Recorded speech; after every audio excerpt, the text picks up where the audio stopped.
Hey, welcome to the channel, Taking a Bath. The bathroom is the only place where you can place your gadgets in peace. On this channel, we do product reviews and also some tutorials. If you want to support the channel, go ahead and check out my ebook. Bang! www.themansetthemselfonfire.com. Also have a PayPal donation link in the description of the video. Now, a lot of y'all been, sending me messages and comments and like, Tech, when you gonna speak on it? You the king of IPTV. When you gonna talk about Oh Man the Hellcat? And I said on other people live shows and also alluded to it in some of my videos is that I wasn't gonna speak on it until I had the facts. I say I had some questions. Now, guys, I'm gonna give you my opinion, but I'm gonna let him tell his story and I'm going to react to some of the things he is saying. And the reason why I'm primarily doing this, not because it's On Me and the Hellcat, aka Target 1080p, but because of my latest video, the video that I put together of how to be a successful reseller. A lot of people is like, Tech, why would you teach people how to get a website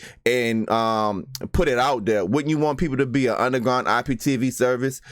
Guys, look, if you want to be successful, all of the successful IPTV services, they have websites and they have payment mechanisms on their websites. And as I told those individuals, hey, I've been in the streaming community for over 5 years. I used to be a reseller for Set TV. The only IPTV services that I know of in the United States that's been shut down was Set TV, and they were sued for video on demand, movies. Now, you can say Boom Media, that's a reseller, and there's some things that he said on his live shows, and there were some warnings that he got before he was sued by Dish Network, and I have proof of that.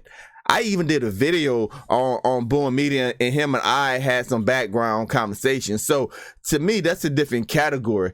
No other IPTV service been shut down in the US or sued that I know of. So having said that, let's jump right into the reaction. It's probably going to be a long video, but first, this commercial. Hey, have you ever wanted to start a business? Ever asked yourself, exactly what skills do I have so I can generate extra income? Hey guys, congratulations, you are in luck.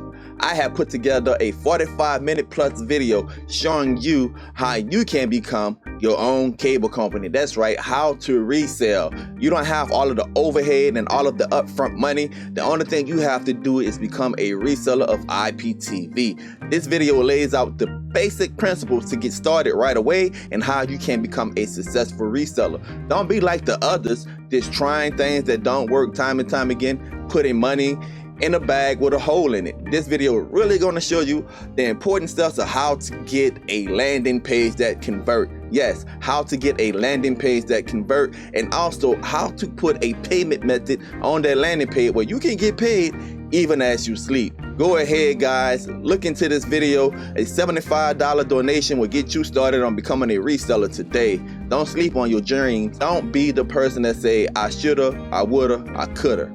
This video can help you get started today. It's your boy Taking a Bath. Peace.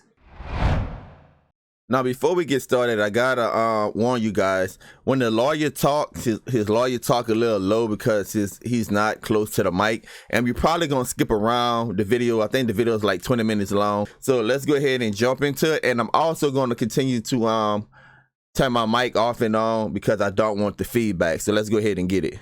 Find him. And he's able to capitalize off of that. So for those who don't know, who is On Me and the Hellcat? I'm an app developer first. Okay. YouTuber. Okay. Entrepreneur. Okay. So you started on YouTube by doing what? Like, how did you start getting all the views? No. So all the views came from, the things that I was purchasing, my car. Got you. Okay. I got into the car community. So it's not typical that somebody of my race can get into this genre in YouTube and be successful at it. Yeah, I was looking at your videos and your car fleet is crazy. Like, you have everything. So let's start right there. So he identified himself as an app developer.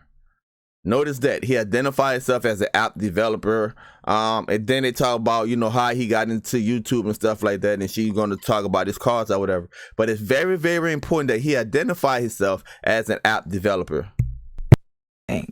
well, that's why we're here. Exactly. It was crazy. He had everything. So he's an app developer first. He figured out streaming and how to be profitable, how to make money from streaming. Okay. He wasn't doing anything illegal, but he essentially took over an industry. Okay. He began to really make moves, really make a lot of noise in that field, and he made a lot of money from it. Right. Unfortunately, because of who he is, because of where he's from, there was an assumption that there's no way that he could be making this kind of money legally. Right. He has to be doing something wrong. So all of the wealth that he amassed, all of the cars that you saw in YouTube videos that you're talking about now that were amazing, everything was taken from him. Okay. For no reason. So to kind of give like a backstory on who you are and all the wealth and the cars and everything that you have, like kind of give people an image of it, because like they're thinking, okay, maybe he has like a Benz and a Lexus, but no, we're talking like next level. I'm talking like 30 cars, like Lamborghini trucks, like kind of explain your lifestyle so people can kind of get to know you and know what we're talking about here. What you mean, like explain my life? All right, so let's just forward a little bit. He's going to talk about, things he had or whatever, but we're looking for the piece to where he's saying why the FBI took his stuff. And you can see how the lawyers kind of plan it out that, hey, basically it's because he's a minority.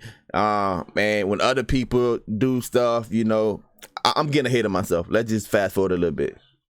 See, there's a lot of people who have money but don't have money. We're talking about millions of dollars seized, cash, liquid. Wow. So it ain't just cars. The cars I can get over. The millions of dollars in electronics. I mean, like, tablets were ripped out of my kids' hands. And I just had to, since November 20th till now, I had to literally rebuild everything back up.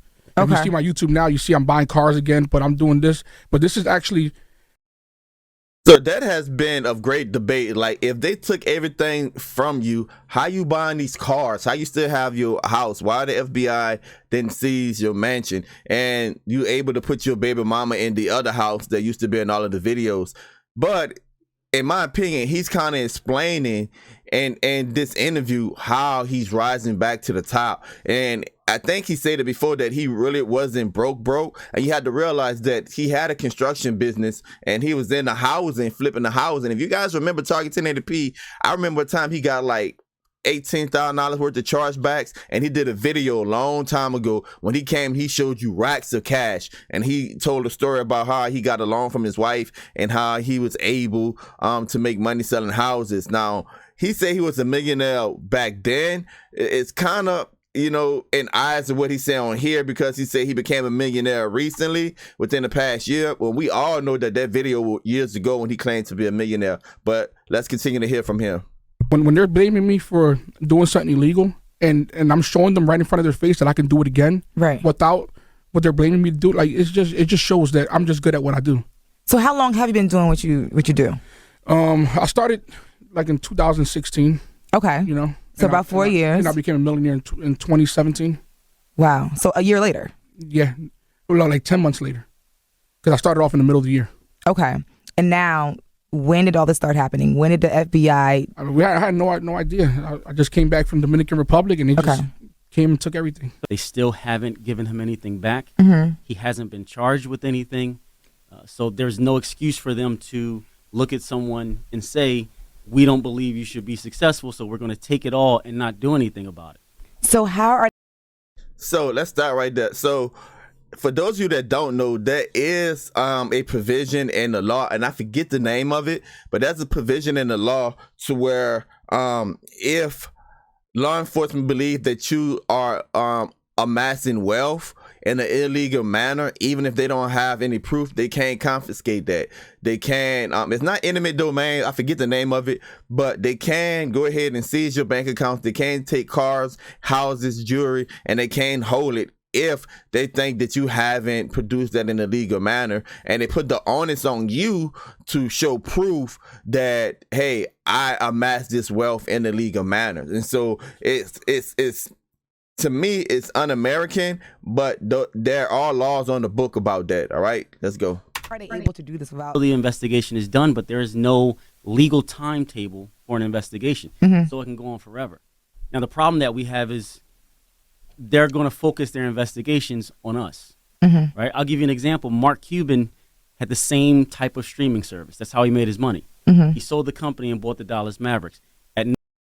So now he's going to get into the little streaming portion of it, is what I really want to highlight. Number one, you can see that Target said, and I'm being repetitive, Target said he referred to himself as a app developer, and him and his counsel, his lawyer, referred to the service as a streaming service. No point did he go under investigation. At no point did they say, why is this man able to amass so much wealth? Let's take everything and figure out what he's doing. But it happens to us. It happens to us all the time. And it's a problem because most people think they just have to live with it. So if, Omi could have been in a position where he just said, you know what, they took everything, I'll just let it go and move on. But why should you be required to move on from something that you've built and established the right way? Right. So with this investigation going on, are you still able to operate your streaming company now? Or No, I mean, essentially, there's no law against it. Okay. But I'm the type of person that I like, if things happen in the past, I just move forward and do something different. So Right. they even took the taste out of my mouth of even doing it ever again, honestly. And So again, still referring to it as a streaming company and his lawyer. And again, guys, I'm going to leave this whole interview. I'm going to leave this link in the description of my video. You better watch this whole video in its entirety. I just want to take some key points up from it, some elements from it. And again, referring to it as a streaming service, his lawyer said in the interviews that he sought counsel before he created this app, before he created the IPTV service. And essentially, there was no law against streaming. There was laws against recording and then rebroadcasting, but there's no law against streaming live TV. And the laws are behind, and we don't know when they're going to catch up. And so, man, he said he sought counsel. I don't know what counsel he sought, but he is making some great points. And history dictates from IPTV services that none of them has been to jail. None of them has been shut down for streaming. It's only allegations made by the companies. And guys, in the United States, anyone can sue anyone. It just so happened that a lot of these people have a lot of lawyers and they can amass a lot of pressure if you don't have the proper representation. and there's hundreds of companies right now who are still operating. If this was so illegal, then why aren't they shutting these companies down? It's so easy to, but I think they saw me and hey, we got to shut him down. when you say streaming, what exactly do you mean? Streaming what?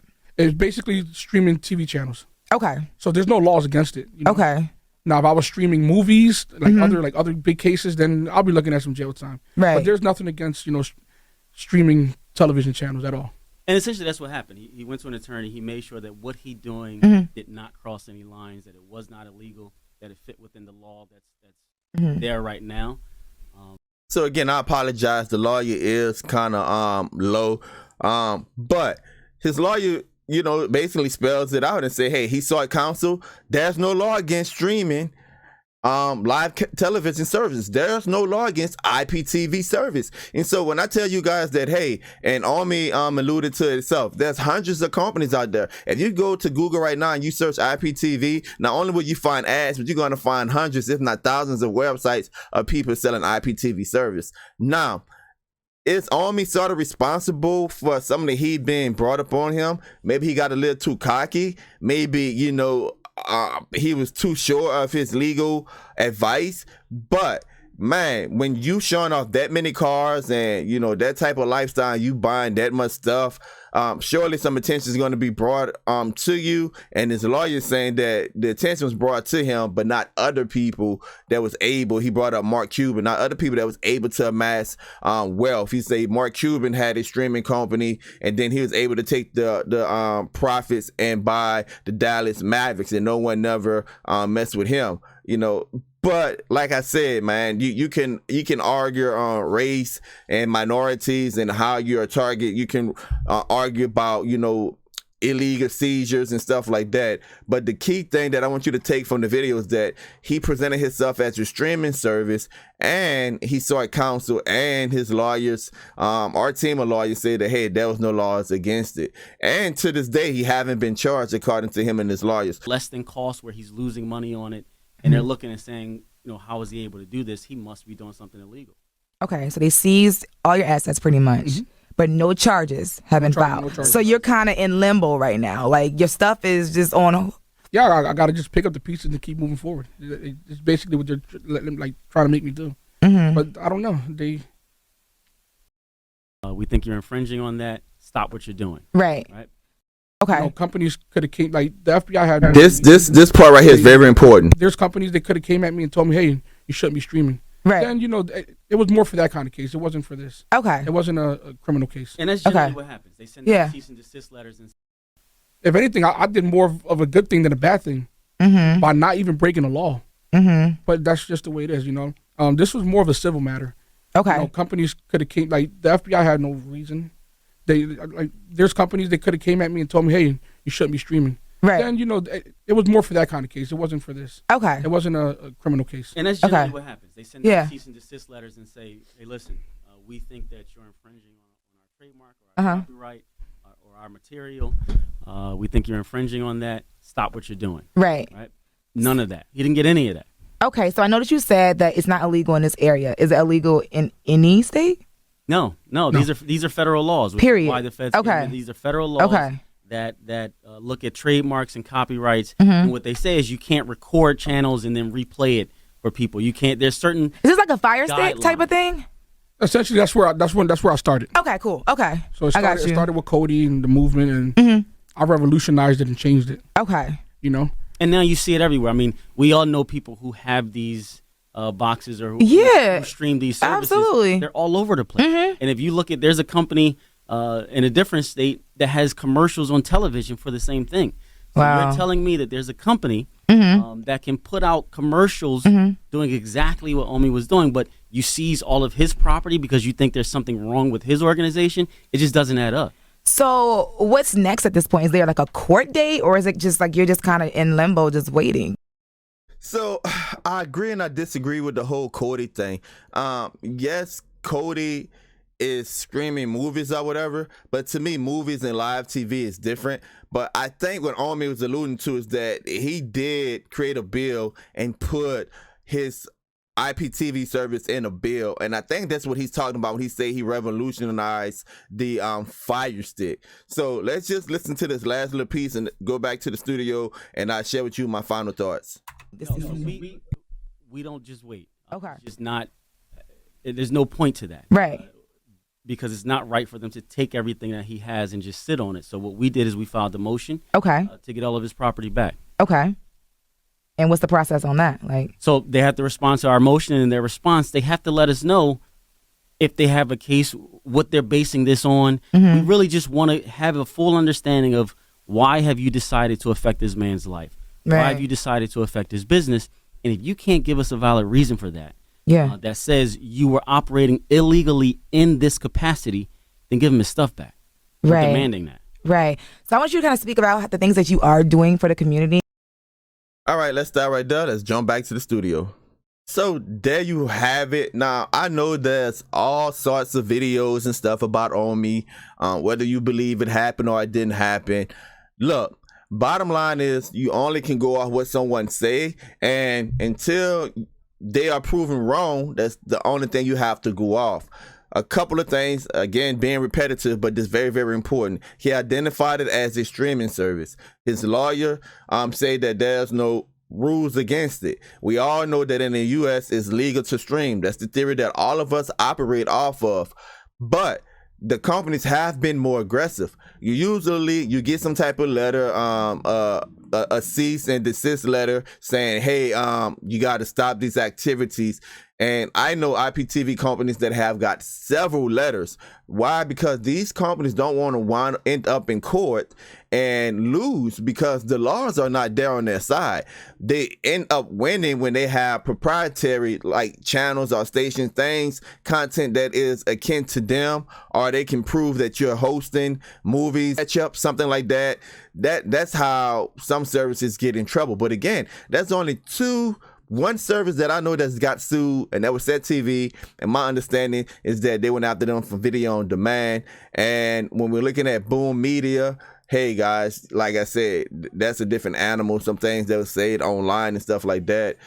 He can tell his story. He have told his story. Boom Media have told his story. But that's the only two that I know. The Army situation, he's not even charged. he's not even charged, according to his lawyer, with selling or restreaming IPTV. So guys, there you have it. If you want to become a successful reseller, look in the description of the video. All the information is there, guys. Look, the laws are going to catch up. Take advantage of this loophole while you could. Regardless what you think about Armin, regardless if you think he brought attention to himself, hey, that's a story for another day. But today, take advantage of this loophole that we find ourselves in. Hey, it's your boy Taking the Bathroom. Until next time, peace. Don't forget to subscribe. Don't forget to subscribe and also hit that notification button so you can be up to date with all of my latest videos.